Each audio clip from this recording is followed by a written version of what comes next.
আমাদের দুর্ভাগ্য, কারণ আপনাদেরকে আজকে আমরা সেই সম্মানটা কেউই দিতে পারি নাই। আমরা যাদেরকে বসিয়েছি তারা নিজেরা খাচ্ছে, নিজেদের পছন্দ মতো সবাইকে ইয়ে করছে, যেটা মানে একেবারেই কাম্য না। 5ই আগস্টের পরে পুরা সবকিছু মানে অন্যরকম হতে পারতো। বিশেষ করে শহীদ পরিবার এবং আহত পরিবার, আসলে এরা তো আইডল হয়ে থাকতো সবাই, শুধু একজন দুজন শহীদ না। শহীদ তো মানে সবাই শহীদ পরিবার। তো একজন দুজনকে এখানে করার কারণ কি? ঠিক আছে, আমরা আরেকটা জানতে পেরেছি মুক্তিযোদ্ধা মন্ত্রণালয় থেকে যে আমাদের শহীদ পরিবারদেরকে যে ভাতাটা দেওয়া শুরু করবে, সেই ভাতাটাও আমাদের মধ্যে সেটা কিভাবে ভাগাভাগি হচ্ছে জানি না। তারা বলতেছে হাজবেন্ডের নামে, বাবার নামে 10,000 যাবে, মার নামে 10,000 যাবে।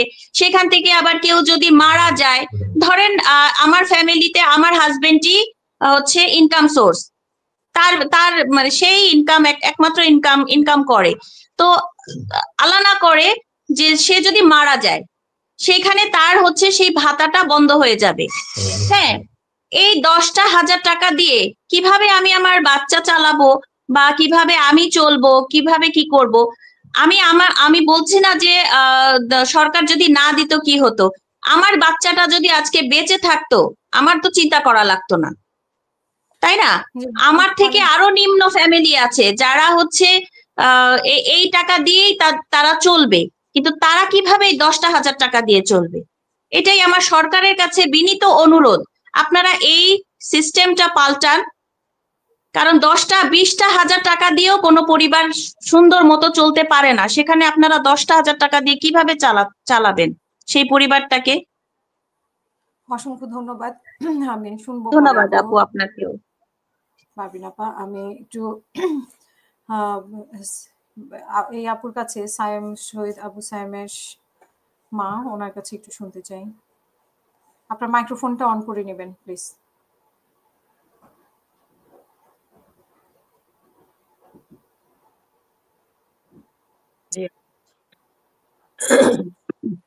আপনার কিছু আমরা আসলে অনেক কথাই শুনেছি, তো আপনার কি বলার আছে দর্শকদের উদ্দেশ্যে বা সরকারের উদ্দেশ্যে?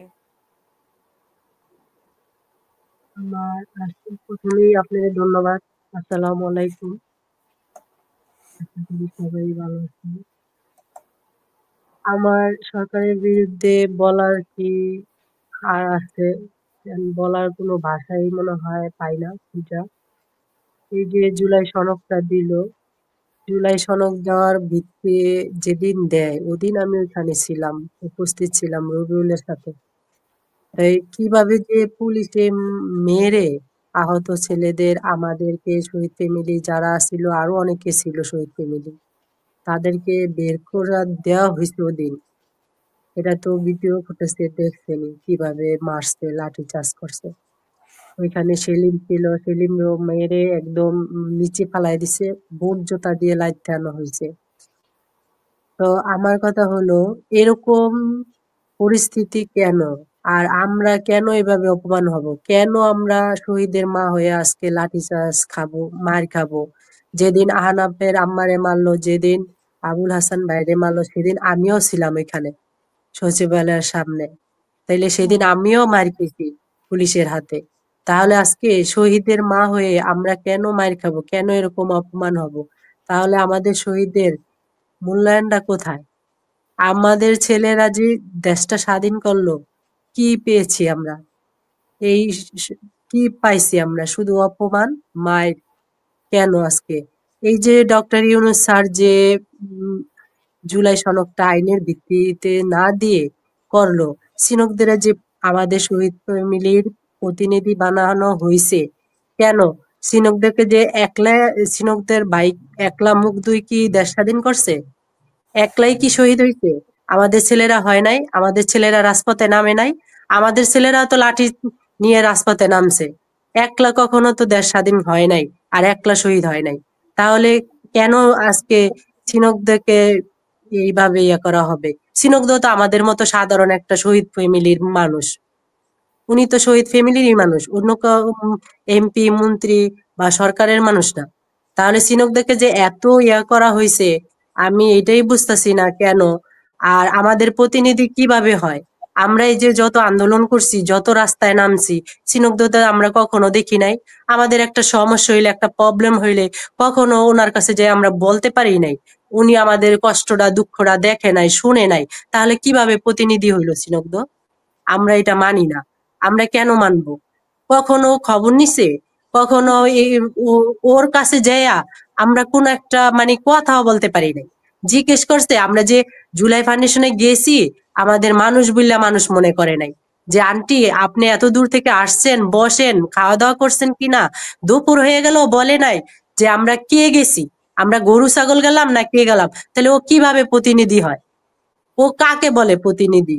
যে দুঃখ সুখে পাশে থাকবে, শহীদের মার দুঃখটা বুঝবে, শহীদের মার কথাটা শুনবে, যে কি প্রবলেম, এদেরকেই বলে যে প্রতিনিধি। তাই আমরা এটা প্রতিনিধি মানি না। আর ওই যে জুলাই সনদ দেওয়ার সময় যে ওনারে ডাকলো, তা আমার কথা হইলো, উনি কি একজন শহীদের ফ্যামিলির অংশ? আর কেউ নাই? ওনাকে একাই কাট দেওয়া হবে কেন? আর ওনারা একাই কেন ডাকানো হলো? আর ডক্টর ইউনূস স্যারকে বলতে চাই আমি এই আপনার এই লাইভের মাধ্যমে, যে আপনার উচিত ছিল শহীদ ফ্যামিলিকে সামনের কাতারে বসানো। সামনের কাতারে বসাই আছে, শহীদ ফ্যামিলি কি চায়, কিভাবে জুলাই সনদ চায়, সেইভাবে দেওয়া।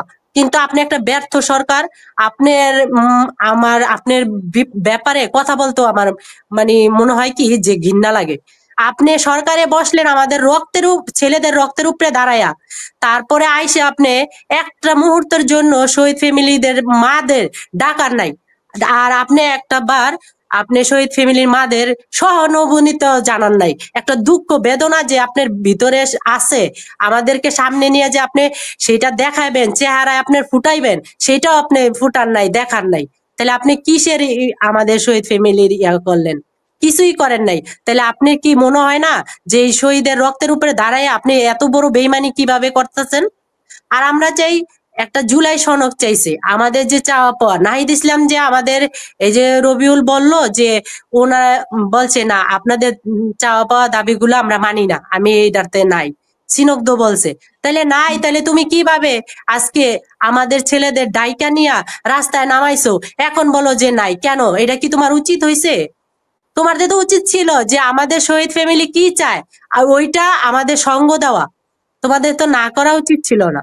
তো কি বলবো, বলার মতো কিছুই নাই। যে জি। এত মানে মানুষ টাকার জন্য যে এত নিকৃষ্ট হইতে পারে। আর মানে উপরের চেয়ারে যাইবো। আজকে তোমরা নির্বাচন করার জন্য পাগল হয়ে উঠছো, মরিয়া হয়ে উঠছো, টাকার ইয়াতে অন্ধ হয়ে গেছো। কিন্তু তোমরা ভাবতেছো না যে শত শত মায়ের বুক যে খালি হয়েছে, এইসব ছেলেরা যে রক্ত দিছে, ওদের কারণেই তো আজকে আমরা এই জায়গায় পৌঁছাইছি। না হলে তো আমরা পৌঁছাইতে পারতাম না। আমরা কোথায় ছিলাম? ম্যাচে ছিলাম। আমরা একটা কলেজের ম্যাচে ছিলাম, আমরা একটা বন্দি কারাগারে ছিলাম। তাহলে আজকে যে ওদের কারণে আমরা এই যে এই জায়গায় আসছি, তাহলে ওদের ইয়াটা আমরা পূরণ করি। ও আমাদের হইয়া ওরা তো আমাদের চাওয়া পাওয়াটা চাওয়া উচিত ছিল। আমরা কেন চাম? আমরা কেন আদায় করব? এই যে আজকে আপনার এককালীন টাকাটা আটকায় রাখছে, দেওয়া হইতাছে না, ভাতাটা দেওয়া হইতাছে না, এটা তো ওদেরকে ওরা উচিত ছিল আমাদের পক্ষ হইয়া যে এটা তাড়াতাড়ি দেওয়ার বা বলার বা কিছু করার। কিছুই করে নাই আপনি। তাই জুলাই সনদটা যে আইনের ভিত্তিতে লইব, এই জিনিসটাও লইতাছে না। নাহিদ ইসলাম কি চাইলে পারে না নিতে? ও চাইলে পারে নিতে, কিন্তু নিতাছে না। জানি না, এই রাজনীতিকে আমি কিছু বুঝি না। তাইলে আমার ছেলেরা যে রক্ত দিছে, আর এই সিনগ্ধ খালি মনে হয় যে ও একটা কি জানি, ও তো আমাদের মতো সাধারণ শহীদ ফ্যামিলির একজন লোক। আমি তো এটাই মনে করি, সবাই তো শহীদ ফ্যামিলি। তাহলে সিনগ্ধ কেন এত ইয়া থাকবে? আমি এটাই বুঝতেছি না। অনেক যাই হোক, ধন্যবাদ। আমি গুছায় কথা বলতে পারি না। আমার একটাই চাওয়া, আমরা এই সিনকদের প্রতিনিধিও মানি না, আমাদের কখনো পাশে পাই নাই, দুঃখে সুখের কথাও শুনে নাই। আর শহীদের মার বেদনাটা দুঃখটা কোনোদিন অনুভব করে নাই। তা আমরা এই কিসের ইয়া করি? আমরা এটা মানি না। সিনকদরে শহীদ ফ্যামিলি আছে, ঠিক আছে, এইটাই, এতটুকু।